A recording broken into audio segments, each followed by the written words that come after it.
des terroristes dans les médias français, Wassim Nasr, avait dit que non, que le Bénin devait négocier avec... Et il a annoncé qu'à une étape donnée, il faudra voir s'il ne peut pas négocier. Mais comme là-bas, les gens, ils sont très sensibles à ce que disent les Blancs et les demi-Blancs. Selon Sogoyou Kegwe, négocier avec les terroristes n'est pas une solution. C'est une porte ouverte au chaos. Derrière chaque tentative de dialogue se cache un risque majeur. Légitimer la violence, affaiblir l'autorité de l'État et encourager de nouvelles attaques. Car pour ces groupes, la négociation n'est pas un signe de paix, mais une preuve de faiblesse. Alors, faut-il discuter pour sauver des vies ou refuser pour préserver l'avenir? Le débat est explosif et les conséquences peuvent être irréversibles. C'est dangereux de négocier avec les terroristes? Oui, les terroristes, je crois que c'est quelqu'un qui a dit, c'est Brzezinski, qui a dit que être ami des États-Unis, c'est dangereux, mais non, être leur ennemi, c'est dangereux, mais être leur ami, là, c'est fatal.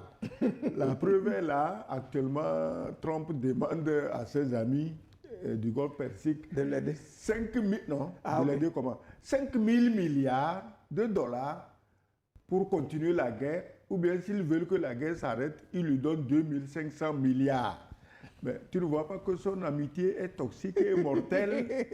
Donc, c'est la même chose avec les terroristes. Ce que les gens ne comprennent pas, les régimes politiques viennent et ils partent. Toi qui es au pouvoir et tu es terreau-compatible, comment tu sais que celui qui viendra après toi sera terreau-compatible? Au Burkina, ceux qui sont venus après, ils ne sont pas terreau-compatibles. C'est ça qui donne ce que nous voyons aujourd'hui. Et c'est ça qui risque d'arriver dans beaucoup de nos pays. Donc je crois que les terroristes, il ne s'agit pas de les amadouer, mais il s'agit de les combattre. Et tu te rappelles le porte-parole officiel des terroristes dans les médias français, Wassim Nasr, avait dit que non, que le Bénin devait négocier avec... Et il a annoncé qu'à une étape donnée, il faudra voir s'il ne peut pas négocier. Mais comme là-bas, les gens, ils sont très sensibles à ce que disent les Blancs et les demi-Blancs, ça ne m'étonnerait pas qu'on ait négocié avec les terroristes jusqu'à leur donner de l'argent qu'on a de la peine à finaliser aujourd'hui et qui crée ce que ça crée. Donc moi, je crois que une fois encore, c'est les pauvres qui meurent. Et parmi ces pauvres, les plus à plaindre, c'est les militaires qui meurent parce qu'ils n'ont pas l'armement qu'il faut pour combattre les terroristes. Ah, les terroristes sont plus aguerris. Ah, les terroristes ils sont plus armés.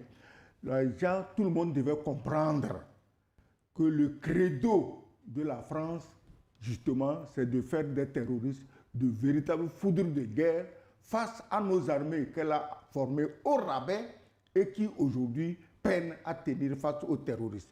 Heureusement, il y a une nouvelle vague d'officiers qui est là et qui tient vaillamment la dragée haute à ces terroristes. Terreau-compatibilité, nouveau néologisme, son excellence. Terreau-compatible. Je félicite aussi l'armée iranienne pour avoir tenu 23 jours devant les Américains. J'espère que les Africains doivent signer un accord avec l'Iran concernant les drones et les missiles balistiques. C'est Soumana Silla, un ressortissant de l'AES depuis Brazzaville.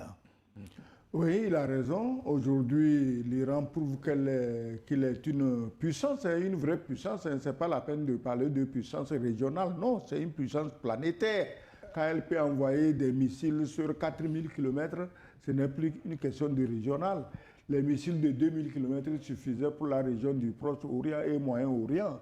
Donc, il est donc tout à fait normal que des gens qui sont soucieux de la sécurité de leur pays puissent mener des opérations d'entente avec l'Iran. On ne doit rien se refuser quand il s'agit de défendre la sécurité de nos pays et de nos populations. Parce qu'on ne peut pas parler de développement tant qu'il n'y a pas un minimum de sécurité pour les populations. Bonjour Lion TV. Ce n'est même pas, je pense que ce qu'il dit n'est pas nouveau, puisque Trump lui-même, le président américain lui-même, a fini par redouter l'Iran au point d'être surpris par sa capacité à se défendre et même à attaquer ouvertement. Mais il estime Aujourd'hui, avoir déjà détruit l'essentiel de la puissance iranienne. c'est un monsieur qui dit une chose et son contraire en même temps. Au même moment qu'il dit qu'il a désarticulé tout le système défensif comment dire, iranien, il reconnaît que l'Iran est redoutable et il demande de l'aide même pour aller libérer le détroit d'Ormuz, etc. Bon, c'est pour dire, de toute façon, on est devant des faits. La capacité de résilience aujourd'hui de l'Iran nous montre clairement que ce pays a été suffisamment organisé depuis des années. Et ça, qu'est-ce qui l'a amené à organiser? Justement, ce sont les sanctions depuis plus de 40 ans qui ont amené ce pays-là à comprendre que il faut qu'on s'organise parce que les conspirateurs sont là. Il va arriver un jour qu'ils vont vouloir nous décimer à tout prix. Et donc, ils ont fait preuve de vision au point d'investir véritablement dans la formation des ingénieurs qui aujourd'hui fabriquent des drones, des missiles comme si c'était des jouets. Et tout le monde est surpris par sa capacité de résilience et sa puissance de feu. Eh bien, on ne peut que respecter un pays comme celui-ci. C'est tout ce que nous attendons justement de nos États qui comprennent que lorsque le dirigeant arrive dans le présidentiel de l'État, ce n'est pas de jouir des biens de l'État, des ressources que le peuple génère, dont le peuple génère, mais c'est de les utiliser pour piocher les intellectuels, les esprits bien affûtés, qui peuvent travailler et servir la cause commune. Et c'est d'ailleurs pour ça que nous félicitons de ce que quelqu'un comme Ibrahim Traoré commence à piocher des intellectuels pour les valoriser et faire en sorte à capitaliser leur savoir et leur savoir-faire qui vont alors aider à vraiment construire des citoyens intègres, intelligents, compétents, efficaces, qui contribuent à créer la richesse dans tous les pays du continent. À propos de l'Iran et de l'Amérique, tu sais, le président Trump est venu au pouvoir avec les meilleures intentions du monde. Il va mettre fin à la guerre en Ukraine. Et il a dit... En une journée. En une journée. Et il a dit que d'ailleurs, si lui il était président, il n'y aurait jamais eu la guerre en Ukraine. Absolument, oui. Il est venu, il ne l'a pas arrêté en une journée, mais il est sur la bonne voie. Parce qu'il échange avec le président Poutine pour alléger cette guerre et aller graduellement vers sa fin. Même s'il y a des pays européens qui font de la résistance, qui poussent Zelensky à continuer le génocide contre son propre peuple, parce que ces pays européens avaient dit qu'il faudra tuer jusqu'au dernier Ukrainien. Ils l'ont dit et ils sont en train de le pratiquer avec le soutien de Zelensky. Maintenant, un homme qui vient au pouvoir avec comme programme capital essentiel le refus, le rejet de la guerre d'Ukraine ne peut pas se retrouver dans une guerre comme celle avec l'Iran.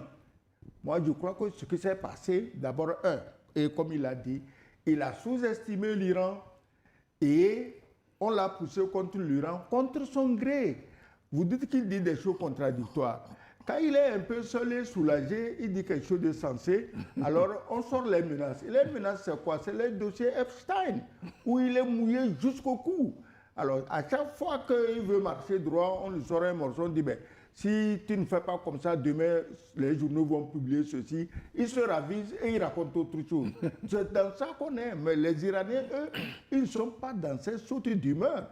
Les Iraniens n'étaient pas sur l'île de Epstein. Tous ceux qui sont sur l'île de Epstein aujourd'hui, en Amérique, en Europe, ils sont tous en train de trembler. Et ils sont tous victimes de ce chantage.